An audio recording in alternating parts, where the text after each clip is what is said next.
우리 다시 한번 우리 옆에 분들과 함께 다시 한번 인사하셨으면 좋겠는데 다시 인사하면 좋겠습니다. 환영합니다. 축복합니다. 환영합니다. 축복합니다. 우리 다음 주는 참 아쉬운 시간이 될 것 같습니다. 우리 이영훈 목사님 그리고 우리 김은정 사모님 아주 멀리 가는 건 아니고요. 비행기 타면 가요. 뭐 그까이 거 비행기 타면 금방 가니까. 그런데 이제 저희가 매주일 이제는 함께 보지 못한다라는 아쉬움이 좀 있네요. 그러나 감사한 것은 저희가 함께 기도하면서 이영훈 목사님에게는 가장 좋은 회답이 나온 것 같아요. 기대하지 않았던. 그래서 저는 역시 우리가 기도해야 된다. 우리의 상황 또 여건이 허락되지 않아도 기도할 때에 하나님께서는 가장 선하시고 좋은 곳으로 인도하시는구나. 그래서 저희가 다음 주에는 그래서 이영훈 목사님 이제 아마 올해 들을 수 있는 마지막 설교일 수도 있고요. 아니면 또 뭐 겨울에도 또 들을 수도 있을 수도 있고요. 그러나 이영훈 목사님 다음 주에 설교하시니까 저희 한 분이라도 더 참여해서 같이 은혜 받고 또 우리 목사님 위해서 기도할 수 있는 시간 되었으면 좋겠고, 정말 감사한 건 다행히 또 이제 우리 뭐 다른 부서 다 마찬가지긴 하지만 다음 주 식사가 1년 정도예요. 그래서 식사 대접은 제대로 하겠구나 이렇게 마음이 놓였습니다. 이렇게 부담 드리는 거 아니고 1년 정도에 그리고 다음 주에 또 부활절이니까 2주 연속으로 계속 잔치상이 될 것 같아요.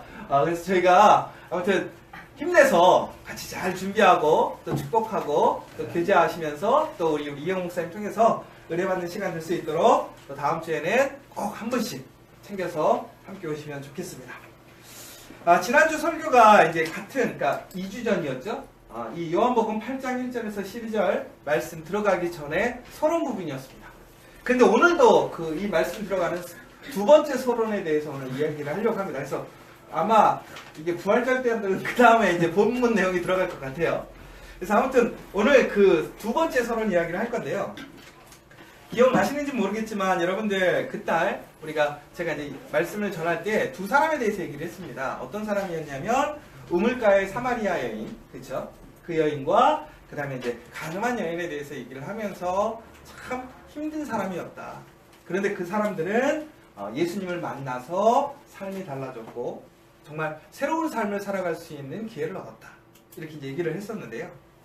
그 두 여인의 공통점에 대해서 제가 세 가지를 얘기를 했었죠. 첫 번째는 뭐였냐면 살고자 선택했었고 선택했지만 문제 해결이 없었고 그리고 그 선택함 속에서 만족함 없이 재만 쌓이고 있었다. 그래서 항상 힘들고 어려웠다. 근데 그것을 단 한 방에 예수님께서 바꿔놓으셨죠. 참 여러분 이게 참 중요한 것 같아요. 누구를 만나느냐 이것이 인생을 달라지게 합니다. 사업하는 사람들은 좋은 사업의 파트너를 만나야 되고요. 더 나아가서 우리 인생에서는 남자가 됐든 여자가 됐든 인생을 같이 할 수 있는 좋은 파트너를 만나야 됩니다. 그게 복이죠.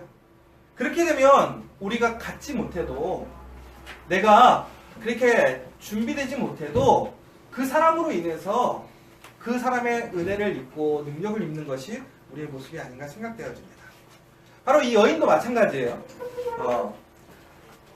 가늠한 여인도 정말 이 예수님을 만남으로 인해서 그전에는 소망하지 못했었고 기대하지 못했던 그의 삶이 시작되어지고 변화되었습니다. 근데 여러분 이 여인을 생각해보면 특별히 이제 오늘 이 8장에서 나오는 가늠한 여인이 주인공인데 이 가늠한 여인은 매우 드라마틱하게 예수님을 만나게 되죠. 왜 그러냐면 이 가늠한 여인은 의도하지 않았어요. 예수님을 만나기를. 그러니까 성경에 보면요. 예수님을 만나는 사람들이 여러 부류가 있는데 어떤 사람들은 예수님을 무척이나 만나고 싶어서 이렇게 찾아가는 사람들, 적극적으로 찾아가는 사람들을 보게 되고요. 본인이 능력이 안 되니까 주변의 사람들이 그 사람을 예수님께 데려가는 아주 적극적으로 지붕을 뜯어서 중풍병자 같은 경우에는 그랬죠. 그 친구들이 예수님을 만나게 해주려고 그런 모습들을 보게 됐고 또 어떤 사람들은 전혀 기대하지 않고 바라지 않았는데 이제 예수님이 이제 찾아가시는 거죠. 자, 여러분들은 어떻게 예수님을 만나셨습니까? 여러분들이 예수님을 찾아가서 만나셨습니까? 아니면 여러분의 주위에 있는 사람들이 예수님을 여러분께 초대하셨습니까? 아니면 예수님께서 여러분들을 직접 만나러 오셨습니다. 어찌됐든 예수님을 만나면 복이에요. 은혜예요. 능력이 생기는 거예요. 그런데 이 여인은요, 그런 아무것도 아니에요. 뭐였냐면 이 여인은 오히려 사람들에게 이용당해지고, 오히려 사람들이 예수님과 만나게 할 목적이 아니라 이 여인을 통해서 예수님을 어렵게 하려고 이 여인을 데리고 예수님께 갔습니다. 그리고 이 여인은 예수님을 만났습니다. 그러니까 결국에는 이 여인은요, 예수님에 대한 기대도 없고요, 소망도 없습니다. 또 예수님께서 그 여인을 만나주신다 하더라도 이 여인은 그것에서 바랄 것이 없는 상황이었습니다. 그럼에도 불구하고 예수님을 만나니까 어떻게 됐죠? 그의 삶이 변화되었어요. 죽을 수밖에 없었어요. 치욕을 당할 수밖에 없었어요. 이용당할 수밖에 없었는데 그의 삶이 어떻게 되는 거예요? 안전하게 그 삶이 생명을 지켜가는 삶으로 바뀌게 되었습니다. 여러분, 이유는 어쨌든 간에 오늘 여러분들이 이 자리에 나와서 예수님을 만난다면 그게 복이에요. 그게 은혜라는 거예요. 여러분, 그러므로 오늘 예수님을 소망하십시오. 여러분의 동기가 무엇이든 간에, 여러분들의 목적이 무엇이든 간에 예수님이 상관하지 않는다는 거예요. 예수님의 목적은 오직 여러분이 오늘 이 자리에서 예수님을 통해서, 예수님을 만남을 통해서 살아가기를 원하시는 거예요. 거룩한 하나님의 자녀로 다시 살아가기를 원하시는 거예요. 바로 그 운명적인 만남이 오늘 이 자리에서 이루어진다는 것을 여러분들 믿고 소망하시는 이 시간 되시기를 간절히 소망합니다. 특별히 오늘 이 가늠한 여인이 정말 예수님을 만나면서 흔한 얘기로 용서함을 받게 됩니다. 용서함을 받게 되는 거죠. 그런데 여러분, 이 용서라는 것이 쉽습니까? 어렵습니까? 아주 어려워요. 그러니까 세상은 딱 두 가지 사람으로 살아가는 것 같아요. 뭐냐면 용서받고 싶어하는 사람, 용서해야 되는 사람. 자, 여러분들은 지금 어떠한 사람입니까? 용서받고 싶은 사람이십니까? 아니면 용서해야 하는 사람입니까? 근데 이게요, 다 기쁜 얘기가 아니에요. 용서받고 싶은 사람은요, 용서받지 못해서 지옥에서 살아요. 근데 반대로 용서해야 될 사람은요, 용서해야 되니까 지옥에서 살아요. 근데 성경에서는요, 묻지 얘기하는 게 뭐냐면 용서해주라는 거예요. 용서해주라는 거예요. 신구약을 통틀어서 하나님께서 마음에 합하게 여기셨던 다윗, 모세, 아브라함, 또 신약을 보면 예수님을 비롯해서 스데반, 사울, 그러니까 바울이죠. 다 그 사람들이 왜 하나님께서 그들을 존귀하게 여기시고 하나님께서 마음에 합하시게 여기셨느냐? 바로 그 사람들이 용서했던 사람들이라는 거예요. 그럼 용서가 도대체 뭔데? 근데 용서는 우리에게 참 많은 부담감을 주고 있습니다. 솔직하게. 왜 그러냐면 이제 마태복음에도 그렇고 누가복음에도 나오고 뭐 여러 가지 이야기들이 나오는데, 용서라는 것은 오늘 마태복음 18장에 보면 그 베드로에게 얘기를 합니다. 예수님께서. 과연 용서를 얼마나 해줘야 됩니까? 내가 1번부터까지 해줘도 되겠습니까? 라고 얘기를 합니다. 그런데 이 베드로가 얘기하는 용서의 7번이라는 숫자는요, 우리가 일반적으로 생각하는 아주 대단한 수준을 뛰어넘는 수준이에요. 이게 무슨 얘기냐면, 그 유대인들에게 전통적으로 용서해 줄 수 있는 그 방법을 제시해 주는 방법이 있어요. 몇 번 정도 용서해 주면 이 사람이 그 율법적인 의무, 또 최대한 사람을 생각하면서 용서해 줬다고 생각할까요? 유대인들이 몇 번? 네? 우리 보통 몇 번이라고 그러죠? 3-4번이라고 그러죠? 이건 세계가 망국이 공통인가 봐요. 희한하죠? 유대인의 율법적으로 3번만 용서해 주라고 돼 있어요. 그러니까 3번까지는 용서해 주는 게 율법적으로 올바른 방법이라는 거예요. 근데 오늘 베드로가 몇 번 용서해 줘도 되냐고 물어봤죠? 7번까지 용서해 주면 되겠냐고 물어봤어요. 근데 거기에 대해서 예수님께서 뭐라고 하셨죠? 70번을 7번까지. 몇 번 그러면? 77에 49, 490번을 용서해줘라. 이런 얘기를 했어요. 그러니까 결국에는 무슨 얘기냐면, 이 용서라는 자체만 보자면 결국은 우리가 인간적으로 할 수 있는, 그래도 정말 잘했다고 얘기 들을 수 있는 3번의 수준을 넘어서 7번까지가 아니라 몇 번이요? 490번까지 용서해주라는 이야기예요. 근데 이게 참 우리에게 많은 부담감을 줘요. 신앙생활에 가면서 너무 힘든 거야. 왜? 그 사람만 보면 화나거든요. 내가 생각은 했어. 근데 그 사람 얼굴만 보면 이상하게 훅 끌어올라. 감정이 올라오는데 어떻게 해. 그래서 그것 때문에 기도도 많이 하잖아요. 하나님 저 사람 용서하게 해달라고. 저 사람만 보면 마음이 편안하게 해달라고. 사랑이 넘치게 해달라고. 우리가 그렇게 나쁜 사람들이 아니잖아요. 우리도 말씀을 들으면 그렇게 살고 싶어 하거든요. 근데 마음이 안 되는 걸 어떻게 해. 그런데 성경에서는 더 힘들게 하죠. 뭐죠? 490번. 끝까지 용서해 주라는 얘기를 하는 거예요. 그러면 왜 성경에서는 왜 하나님은 우리를 이렇게 힘들게 하실까요? 하나님의 자녀들이 이것으로 인해서 용서가 안 되고 힘들어하는데 왜 말씀으로 우리에게 그렇게 권면하시고 더 나아가서는 명령이란 말이에요. 이 용서라는 건 명령이에요. 그럼 여러분 우리가 말씀을 지키지 않으면 그건 죄예요 아니에요? 죄라니까요. 우리가 살인하고 간음하고 다른 사람들을 시기하고 질투하는 것만이 죄가 아니라 우리가 좋은 일을 하지 않는 것도 죄라는 거라는 거죠. 그러면 용서하지 않으면 죄예요 아니에요? 용서하기 싫은가 봐. 용서하지 않으면 죄라는 거예요. 엄밀히 얘기하자면. 그러면 여러분들은 용서하지 않음으로 죄를 짓기를 원하세요? 아니죠. 우리가 이 자리에 왜 있는 거예요? 용서함으로 죄를 짓지 않기를 원하는 거잖아요. 우리가 죄가 없어야 구원에 이르는 거잖아요. 하나님의 그 자녀가 되는 능력을 입는 거잖아요. 그런데 우리는 용서할 수가 없다라는 거예요. 그럼 결론적으로 무슨 얘기죠? 나는 하나님의 구원에 참여할 수 있다 없다? 없다가 되는 거예요. 용서하지 못함으로 인해서. 그러면 하나님께서는 천국이 좁으니까 사람 이렇게 숫자 관리하시려고 이렇게 자꾸 규격을 높이신 거예요? 적당한 사람, 그 사람들만 천국 들어가게 하시려고 잘라내시려고 하나님이 문턱을 높이시는 거예요? 아니라는 거예요. 그럼 왜 하나님께서는 이렇게 우리에게 용서를 명령으로 하셨는가? 이것을 우리가 먼저 알아야 이 본문을 이해할 수 있다는 거예요. 근데 여러분 이 사실을 아십니까? 용서라는 것은 우리가 아는 것처럼 그렇게 무지막지하게 용서라고 얘기하지 않으셨어요. 왜 그러냐면 여러분들 이제 오늘 우리가 계속 카톡으로 보내주시고 있는 말씀 묵상을 읽어보셨으면 알겠지만 거기 보면 누가복음 17장 3절에 뭐라고 나와있죠? 너희는 스스로 조심하라. 만일 내 형제가 죄를 범하거든 경고하고 회개하거든 용서하라. 만일 하루에 7번이라도 내게 죄를 짓고 7번 내게 돌아와 내가 회개하노라 하거든 너를 용서하라 하시더라. 제가 이제 이 본문을 가지고 지난주 수요일날 한서에서 조금 얘기했던 부분들이 있는데 여러분 보면요 우리가 용서할 때 정말 힘든 게 뭐냐면요 오늘 보세요 뭐라고 되어 있냐면 내게 죄를 짓고 7번 내게 돌아와 내게 회개하노라 하거든 너는 용서하라고 그랬는데 하루에 라고 그랬어요. 이게 무슨 얘기냐면 여러분 사람들이 참 낯짝이 있죠. 여러분 만약에 누군가가 싸웠어요. 그럼 그 사람한테 또 죄 지을 수 있어요 없어요? 보통 일반적인 사람들은 못 져요. 왜? 마음이 불편해서. 그렇죠? 싸우고 나서 대면해갖고 또 싸워요? 웬만한 사람 그렇게 못한단 말이죠. 근데 오늘 이 사람은 뭐예요? 하루에 7번을 어떻게 하는 거예요? 나에게 죄를 지은 거예요.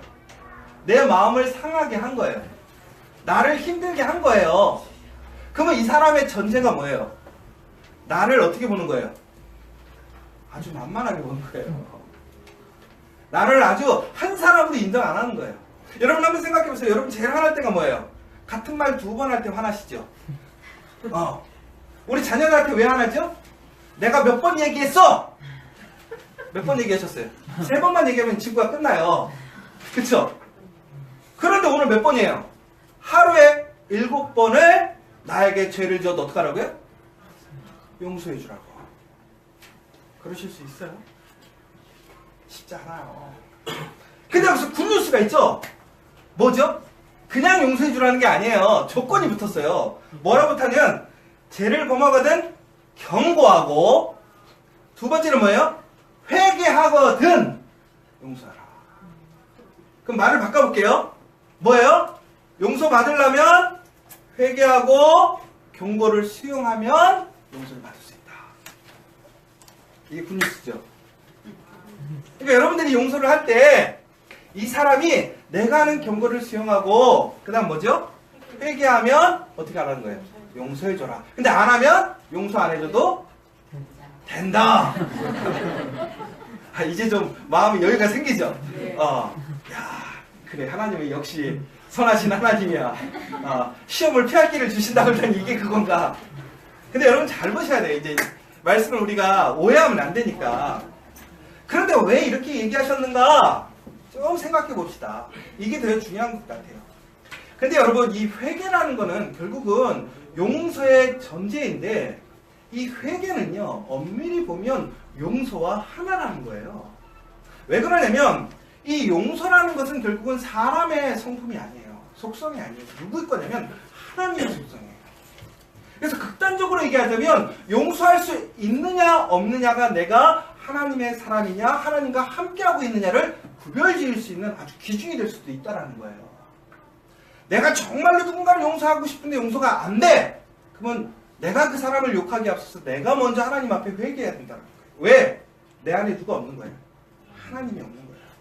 성령이 없는 거예요. 하나님이 있으면 용서할 수 있어. 성령이 있으면 용서할 수 있어. 그러나 내 안에 하나님이 안 계셔.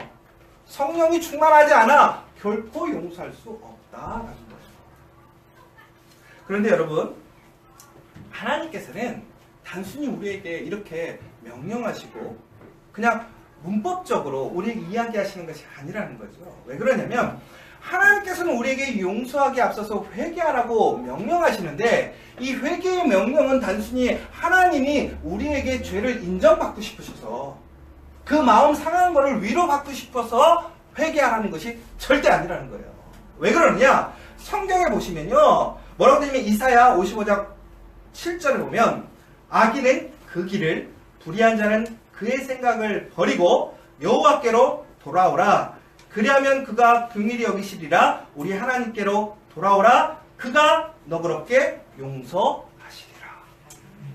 또 하나 읽어드릴게요.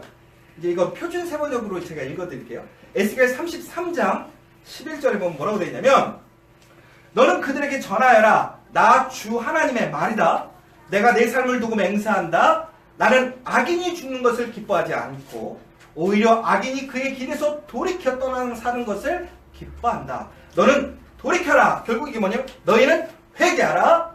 너희는 그 악한 길에서 돌이켜 떠나라. 그러면서 에스겔 19장 23절에 뭐라고 되어 있냐면, 나 주 하나님의 말이다. 악인이 죽는 것을 내가 조금이라도 기뻐하겠느냐?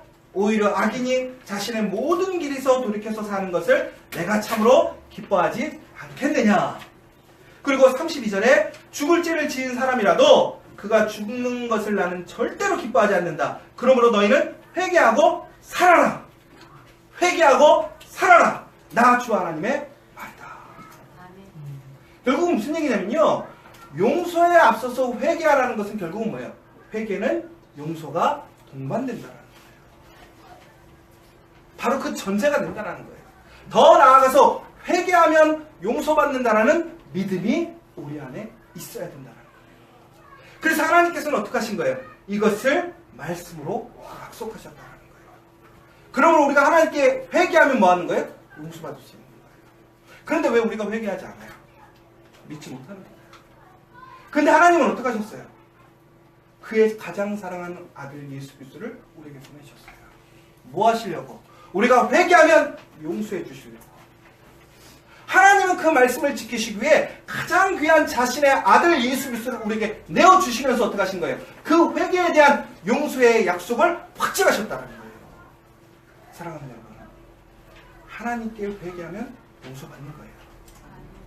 하나님께서 용서하라 명령하셨으면 회개하면 우리는 어떻게 되는 거예요? 하나님의 자녀가 되는 거예요. 여러분, 이 사실을 기억하시라는 거예요. 그렇기 때문에 우리는 어떻게 하는 거예요? 하나님께 용서를 구할 수 있는 거예요. 회개할 수 있는 거예요. 다시 얘기하자면 우리가 회개할 수 있는 것이 바로 하나님의 축복이고 은혜라는 거예요. 그런데 여러분, 여기서 하나님께서 이제 우리에게 이런 말씀을 주셨어요. 그러면 이제 우리가 누군가를 용서해야 돼. 그런데 그것은 회개가 동반돼야 돼. 이런 마음이 생겼어요. 그러니까 결국은 아까 치면 무슨 얘기예요? 회개하지 않으면 용서하지 말라고 그랬는데, 용서는 결국은 뭐예요? 회개가 동반되는 거예요. 근데 하나님께서는 목적이 뭐였어요? 회개해서 어떻게 용서함으로 살리기를 원하시는 게 하나님의 목적이라는 거죠. 그러니까 하나님의 목적은 용서와 회개의 도구는 결국은 뭐예요? 죽이는 도구가 아니라 뭐예요? 살리는 도구라는 거예요. 그러므로 하나님이 원하시는 게 뭐예요? 사람들이 살아나는 거예요. 회복되어지는 거예요. 그러려면 어떻게 해야 돼요? 우리는 용서하고 회개를 권면해야 돼요. 그럼 그 사람이 회개하지 않으니까 내가 용서하지 않아. 끝나면 안 된다는 거죠. 어떻게 해야 된다는 거죠? 내가 용서할 수 있도록 어떻게 해야 돼요? 그 사람에게 회개를 권고해야 된다는 거예요. 권면해야 된다는 거예요. 선포해야 된다는 거예요. 더 나아가서는 그 사람이 회개할 수 있도록 어떻게 해요? 권면해줘야 된다는 거예요. 그래서 마태복음 18장에 보면 어떻게 돼 있죠? 형제가 죄를 지었을 때 그에게 회개에 이르도록 권면하는 내용이 나옵니다. 그래서 첫 번째는 뭐라고 돼 있죠? 조용히 혼자 가서 권면해줘라. 두 번째는 뭐였죠? 그 말 안 들으면 두세 사람이 가서 권면해줘라. 그리고 세 번째는 뭐였죠? 그래도 안 들으면 공회가 가서 교회가 가서 그 사람을 권면해줘라. 그러니까 그 권면의 목적이 뭐예요? 사과를 받으려는 게 아니라 회개해서 뭐에 이르게? 용서에 이르게 하려고 하는 것이 목적이라는 거죠. 그러므로 여러분, 내 눈앞에서 회개하지 않는 사람이 있어. 죄를 짓고 있는 사람이 있어. 그럼 그 사람이 미워도 우리가 뭘 해야 돼요? 그 사람에게 권면하고 회개하도록 선포해야 된다. 왜? 그것이 그 사람을 살리는 일이니까. 여러분들은 어떠십니까? 그 사람이 하나님께 심판받는 것을 더 기뻐하십니까? 아니면 그 사람이 살아나는 것을 더 기뻐하십니까? 아마 많은 사람들이 그렇게 생각할 거예요. 나는 사랑하는 그 사람이 살아났으면 좋겠다고 얘기를 할 거예요. 그런데 많은 사람들은 그렇게 이야기만 하지 정말로 그렇게 그 사람을 내 온 힘을 다해서 경고하고 회개를 권면하고 용서해 주는데 힘쓰지 못하고 있어요. 저도 마찬가지예요. 제가 지난주에 이제 우리 애들하고 우리 도봉에 기적의 도서관이라는 곳이 있었어요. 그래서 거기에 이제 책을 보러 갔어요. 근데 이제 제가 거기 가면서 배운 게 뭐였냐면, 역시 진짜 우리나라 많이 좋아졌다. 도서관이 너무 많이 좋아진 거예요. 여러분들 꼭 시간이 되시면 요즘에 도서관 한번 가보세요. 야, 근데 저는 항상 도서관 가보면, 야, 교회를 이렇게 만들어야 되는데. 저 이 생각밖에 안 해요. 건물이 너무, 아니, 도서관에요. 강당이 있는데 예배실로 딱 쓰면 맞아. 저는 항상 보면 넓은 공간만 있으면 예배실 써야 돼. 그리고 1층에는 아이들이 책을 보면서 돌아다니면서 편안하게 있고, 밑에는 강당이 큰 게가 있고, 2층 가봤더니 어른들 책이 있고, 또 세미나실도 있고, 교회를 딱 치면 돼. 지혜사모가 바로 금액을 쳤대. 이게 얼마 들었다고요? 48억? 48억이 들었다고. 평수가 근데 2015년 당시 48억. 근데 평수가 몇 평이었죠? 어마어마하게 평수가 넓어요. 근데 도봉구에 48억. 그러면서 제가 막, 야, 싸네. 저도 그랬어요. 싸네. 그러면서 이제 막 이런 얘기를 하는데, 이제 그날 아이들은 이제 일반 책을 보는데, 저도 이제 책을 좀 보려고 막 찾는데, 제 눈에 딱 들어온 게 있었는데, 송곳이라는 책이었어요. 송곳. 이게 어떤 책이냐면 만화책이었어요. 그래서 만화책을 읽다가 다 못 읽어 5권을 집에 빌려와서, 그날 아주 열독했어요. 그러니까 우리 지혜 사모님이 왜 이렇게 재밌게 보냐고 막 그런 얘기를 했는데, 그 내용이 뭐였냐면 이런 내용이었어요. 그 흔한 얘기로 이제 마트에 이제 일하시는 분들이 계시잖아요. 아주머니들 계시고 막 이런 분들이 있는데, 여러분 이분들이 나중에 자기들의 권리를 찾기 위해 노동조합을 만들고, 그 과정 속에서 이렇게 사측과 노측이 이렇게 막 부딪히고 싸워가면서 노동조합을 만드는 그런 이제 이런 이야기였어요. 근데 이제 어찌 보면 이게 조금 되게 이렇게 흑백 논리에 의해서 이렇게 이원론으로 탁 잘라놓은 게 있어요. 사측은 나쁜 사람, 노동자는 되게 피해보는 사람, 이런 식으로. 근데 제가 이제 이걸 보면서 조금 야, 이거 너무 사측을 이렇게 매도했다 이런 생각도 들긴 했지만, 한편으로 보면서 내가 교회에서 맨날 주인 의식을 가지고 사장 마인드로 일하자라고 얘기를 하는데, 야, 일하는 사람의 입장도 다시 한번 좀 생각을 해봐야 되겠다. 그러면서 바람이 뭐였냐면 또 일하는 사람은 사장 마인드로 또 같이 서로 간에 이렇게 하면 좋겠다 이런 생각들이 있었어요. 근데 이제 제가 하려고 하는 얘기는 뭐냐면 근데 그 사람들이 이제 싸우는 게 막 티격태격 싸우는 게 아니잖아요. 뭘 가지고 싸우냐? 법을 가지고 싸워요. 결론에는 법을 가지고 싸워요. 그래서 이제 노동자들이 법을 가지고 싸우는데 가장 자기들이 핵심으로 얘기하는 게 노동 3권에 대해서 얘기를 해요. 그래서 자기들에게 주어진 노동 3권을 통해서 자기들의 환경과 요구해야 될 것들을 사측에 요구하고 사측은 자유시장 경쟁체제에서 부여받은 자기들의 법 그걸 가지고 막 싸우는 거예요. 그러니까 결론은 뭐냐면 자신들이 법을 통해서 받은 권리를 지키려고 노측이 됐든 사측이 됐든 뭐예요? 치열하게 무엇을 위해? 자기 유익을 위해 자기 권리를 지키려고 싸우는 걸 보게 되는 거예요. 근데 저는 딱 그걸 보면서 그 생각이 든 거예요. 야, 세상 사람들은 법으로 주어진 그 권리를 지키기 위해 이렇게 치열하게 싸우고 있는데 우리는 하나님께 받은 권리가 있는데 하나님의 말씀이 있는데 우리 그 말씀을 가지고 내 권리를 지키려고 얼마나 나는 노력했는가 치열하게 살았는가. 그러면 우리에게 주어진 권리가 뭐냐? 결국 오늘 말씀을 통해서 주어진 게 뭐예요? 우리의 권리는 용서받을 권리라는 거예요. 그러니까 용서해야 될 사명도 있지만 우리는 먼저 용서받을 권리가 있다는 거예요. 여러분들이 죄를 짓거나 여러분들 스스로가 너무나 한심하고 부족한 모습이 보일 때 여러분 낭망하지 마세요. 여러분에게 권리가 있어요. 어떤 권리? 용서받을 권리. 누구에게? 하나님께. 여러분 그 권리만 갖고 하나님께 가면 누구나 용서받는다는 거예요. 그런데 여러분 그 권리를 나만이 가진 것이 아니라 누구도 내 옆에 있는 사람 내가 싫어하는 사람마저도 그 권리가 주어져 있다는 거예요.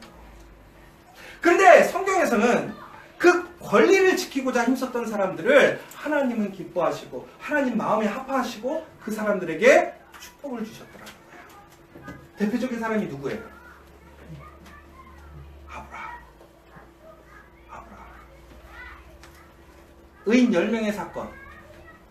하나님께 용서해달라는 사건이었어요. 근데 하나님께서 어떻게 하셨죠? 용서해 주실 거예요. 내가 50명, 40명, 10명 용서해 주겠다라는 거예요. 요청하면 어떻게 하는 거예요? 하나님은 용서해 주시겠다라는 거예요. 재밌는 내용이 있어요. 뭐냐면 바로가 그래요. 바로가 메뚜기가 왔을 때 10가지 재앙이 오잖아요. 그 10가지 재앙 중에서 이제 그 메뚜기 재앙이 왔을 때 도저히 못 살겠다고 용서해달라고 해요. 살려달라고 해요. 근데 하나님이 바로에게 어떻게 하시냐면 그 용서를 그러니까 보여주시거든요. 근데 아주 재밌는 건 뭐냐면 그 다음 얘기가 더 웃겨요.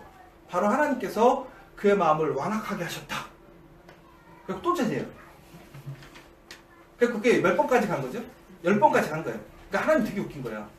용서해주고 그 사람을 완악하게 해서 또 죄짓게 한 거야. 근데 여기서 여러분 포인트가 잘 아셔야 돼요. 하나님이 죄짓게 한 게 아니라 그 사람의 마음이 강팍한 대로 내비두신 거죠. 악한 대로 내비두시니까 죄를 지을 수밖에 없는 거예요. 그 사람은. 그러니까 막 고장난 브레이크 없는 차처럼 달려가는데 하나님이 막아주시면 쓰는 건데 안 막아주니까 어떻게 하는 거예요? 계속 달려가는 거예요.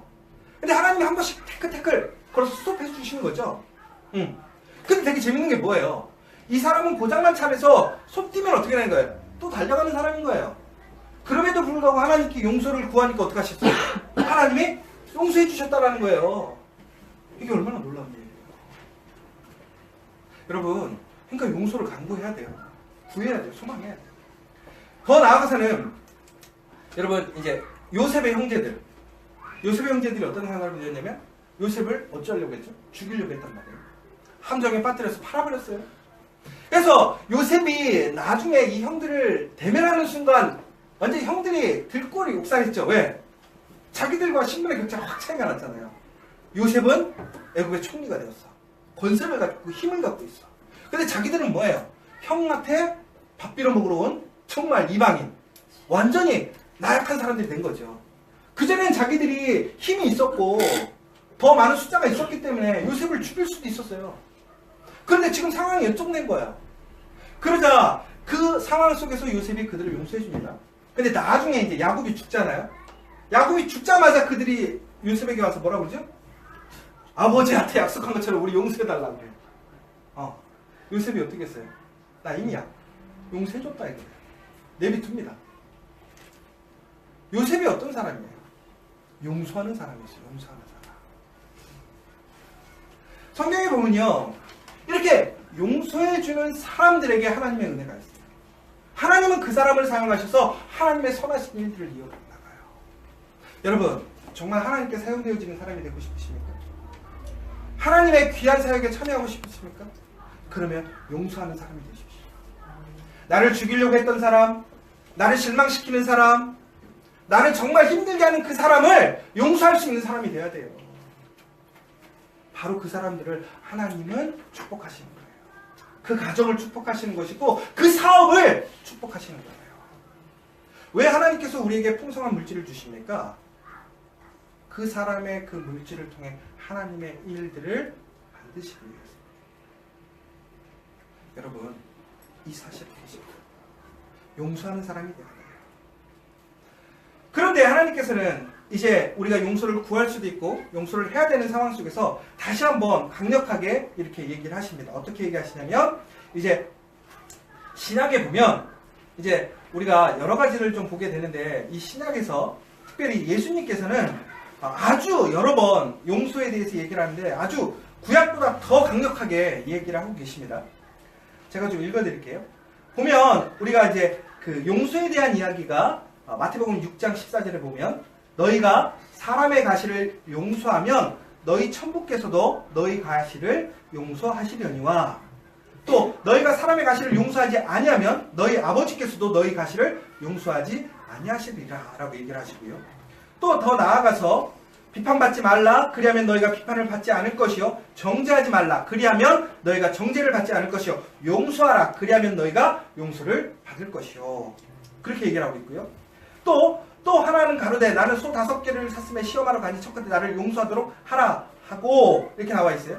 그러니까 뭐 보면 신약 성경에 한 50번 이상 용서라는 이야기들이 계속 나오고 있어요. 그러면서 뭐라고 그러냐면 우리에게 다른 사람들을 용서해 주라고 관건적으로 이야기하고 명령하고 있다는 거예요. 여러분, 그런데 여러분, 우리가 이제는 알았어. 그럼 용서해 줄 수 있어. 그러면 아까 저희가 얘기했던 것처럼 그러면 얼마나 용서를 더 해줘야 되고, 용서가 안 될 때는 어떻게 해야 되느냐? 결국은 뭐예요? 하나님께로 가야 되는 거예요. 내가 받은 하나님의 은혜를 경험해야, 기억해야 된다는 거예요. 제가 아까 이제 얘기했잖아요. 저도 이렇게 말을 하는데요, 가끔씩 저도 보면요, 제 말하는 습관과 제가 누군가를 판단하는 것들을 보게 돼요. 용서하고 사랑하겠다고 하는데 제 말은 이미 그 사람에게 사형 선고 내렸어. 포기해버린 거야. 안 될 거라는 나 스스로의 판단이 있어. 그래서 용서하는 걸 그만뒀어. 그런데 여러분, 오늘 성경에서는 뭐라고 하냐면요, 끝까지 어떻게 하라는 거예요? 용서하라는 거예요.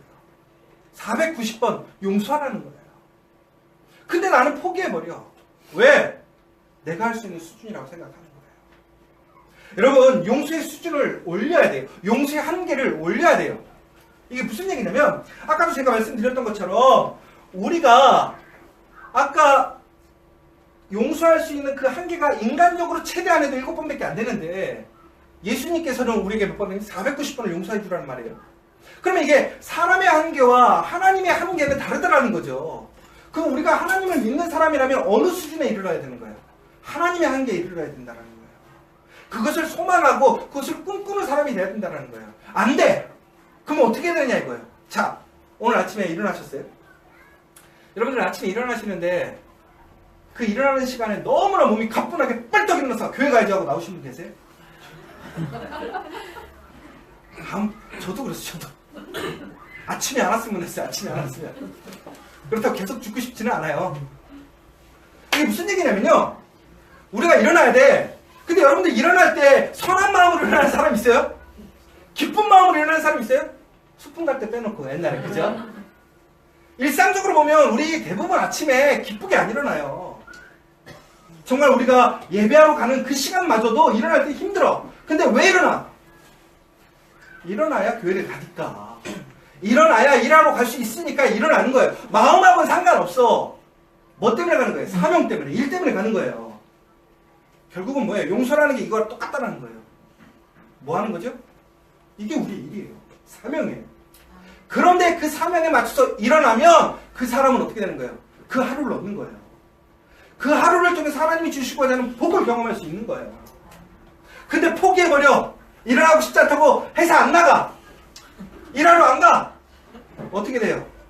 잘려요. 그 이상은 어떻게 되는 거죠? 굿바이죠. 알잖아요. 용서도 마찬가지인 거예요. 마음으로 하는 게 아니에요. 우리의 사명으로 하는 거예요. 더 나아가서는 나의 생각이 아니라 그리스도의 생각. 그리스도의 모습. 본받아서 나아가는 거죠. 그러면 된다라는 거예요. 그 한계를 올리라는 거예요. 여러분의 기준을 높이라는 거예요. 그리고 그 기준대로 살기로 힘쓰라는 거예요. 그러면 어떻게 되는 거예요? 하나님이 그 사람을, 그 삶을 어떻게 하시는 거예요? 업그레이드 시키시는 거예요. 저는 정말 우리 커피아 교회가 그렇게 되기를 원해요. 이게 바로 초보의 신앙을 출애굽하는 거예요. 이 회개와 용서가 있을 때에 그때 정말 하나님의 은혜를 경험할 수 있는 거예요. 하나님의 역사를 경험할 수 있는 거예요. 여러분 정말 힘들고 어려울 땐 또 이걸 생각해 보세요. 저는요, 내가 하나님께 용서받아야 될 것이 뭔가 생각해 봐요. 내 죄를 생각해 봐요. 내 부족함을 생각해 봐요. 나도 용서받았어.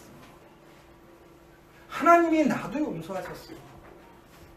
나를 용서하셔서 오늘 이 자리에 세우셨어. 아멘밖에 나오지 않아요. 겸손함밖에 나오지 않아요. 여러분, 나를 돌아보세요. 하나님이 나를 사랑하셔서 나에게 주신 은혜를 바라보시고요. 그 말씀에 순종해서 그 말씀으로 나아가세요. 그러면 여러분은 결코 하나님의 은혜에서 떨어지지 않습니다. 우리는 여러분으로 인해서 모두가 살아나는 공동체가 될 수 있어요. 그 공동체가 되겠습니다. 마지막으로 이야기하고 끝낼게요. 오늘 설교가 죄송해요. 우리 희원이 엄마가 이제 저희 지혜 사모가 이제 안지원이랑 자주 싸워요. 이거 저번에도 얘기했던 건데 제가 이제 한소배 말씀. 저도 안지원을, 근데 안지원 요즘 보면 볼수록 저는 참 마음에 들어요. 얘가. 처음에는 전 지원이 별로 마음이 없었거든요. 희원이만 이뻤어, 솔직하게. 쟤는 원래 지원이는 좀 성격이 안 좋아요. 그래서 얘는 참 은사가 있다고 제가 항상 남을 열받게 하는 은사가 있어요. 안지원. 얘는 참 은사가 있어요, 진짜. 하면 이렇게 사람 열받게 하는 줄 몰라요. 내 아들인데도 불구하고. 예를 들자면 이제 저번에도 이제 그랬었는데 누워있으면 걔는 일부러 침대에서 뛰어내려 배로. 그리고 되게 좋아해. 그리고 있으면 꼭 건들고 가 저를. 근데 제일 민감한 부분이 어딘지 아세요? 제가 몸 중에? 배거든요. 근데 배 중에서도 가장 중심을 찌르고 가요. 배꼽을. 근데 살짝 찌르고 가는 게 아니고 팍 찌르고 가면서 웃어. 얘는 희한한 은사가 있어 보면. 뭐든지. 하여튼 한 번 얘기하면 듣질 않아. 근데 얘는 그래가지고 무지 혼나죠. 잠잘 때도 얘는 막 죽이네 살리네 하고 막 보내 안 보내 하고 막 그러다가 희원이 엄마랑 오죽하면 막 서로 방을 나가. 나 너랑 앉아 그러고 나가고 막 그러면 또 안지원은 쫓아가면서 막 울어. 같이 자자 그러고 막 안 그런다고 와가지고 눈물 닦아주면 또 그래. 그럼 계속 이렇게 하면 우리가 어떻게 되죠? 아무리 사랑하는 사이지만 어떻게 되죠? 마음이 불편해. 미운 거야. 너무 미운 거야. 얘를 사랑해야지 이런 마음이 있는데도 미운 거야. 하율이가 그날이 와요 이제. 근데 저 같으면 어떻게 자냐면 그냥 자요 저는. 열받았으니까 자야 돼. 왜? 풀면 더 안 하니까. 여기 얘가 뭐 제가 푼다고 풀리겠어요 얘가? 얘가 얘기하면 얘가 이해해요? 이해 안 해. 오히려 더 화난다니까. 그리고 또 하니까. 저는 긴장감을 조성하는 거야. 그럼 긴장감이 있으면 얘가 어떡하죠? 조용해. 그날은 조용해. 근데 애 엄마는 그게 싫은 거야. 왜? 밤 사이에 불편함을 안고 자는 아이가 싫은 거죠. 그러면 어떻게 하냐면 걔는 결국 이래요. 걔한테 가서 우리 하해할까? 그러는 거야. 그러면 안지원에 하해한다고 할까 안 할까요? 기막히게 하다 그죠. 왜? 불편하니까 지도 풀어야겠는 거지. 화해. 그리고 자는 거야. 여러분 용서가 뭔지 아세요? 묵는 거예요. 용서는요 바로 잊어버리는 거예요. 더 나아가서 내 마음에 감정을 안 일어나게 하는 거예요. 이게 화해이고 용서하는 거예요. 바로 그렇게 될 때 어떻게 하는 거예요? 우린 새롭게 시작할 수 있는 거예요. 나도 지옥에서 살지 않고 그 사람도 지옥에서 살지 않는 거예요. 어떻게 하는 거예요? 바로 그 순간 잊어버리면 되는 거예요. 근데 여러분, 안 잊어지죠? 여러분들 이 사실을 기억하세요. 내가 용서했다고 하는데 그 사람을 딱 보는데 갑자기 훅 올라와. 그럼 용서한 거야, 안 한 거야? 그럼 누가 회개해야 돼? 내가 회개해야 된다는 거예요. 용서는 뭐예요? 있는 거다. 여러분, 모두 다 잊어버리십시오. 그러면 하나님께서 우리에게 보여주셨던 그 잊어버림의 구원의 역사가 여러분과 여러분의 가정에 있음을 항상 기억하시는 우리 커피와 교회 되시기를 간절히 소망합니다. 이 시간 우리 다시 한번 기도했으면 좋겠습니다. 여러분, 우리에게 용서하라는 것, 회개하라는 것은 심판이 아닙니다. 결국은 하나님의 선한 축복입니다. 오늘 다시 한번 우리가 회개하고 용서하는 사람 되기를 원합니다. 더 나아가서는 내가 하나님께 용서를 구할 수 있고 간구할 수 있는 사람이 되십시오. 그 누구도 하나님께 용서를 요청할 수 있습니다. 여러분의 권리입니다. 하나님은 그러기 위해 예수 그리스도를 이 땅에 보내셨고 십자가에 달려 돌아가시게 하셨습니다. 바로 여러분들이 그 용서를 통해 살아나기를 원하십니다. 더 나아가서는 옆에 있는 여러분 한 사람 한 사람, 내 가족, 내 이웃들 또한 그렇게 살아나기를 원하십니다. 용서하는 여러분들이 되십시오. 화목하게 하는 여러분들이 되시길 원합니다. 우리 이 시간 다시 한번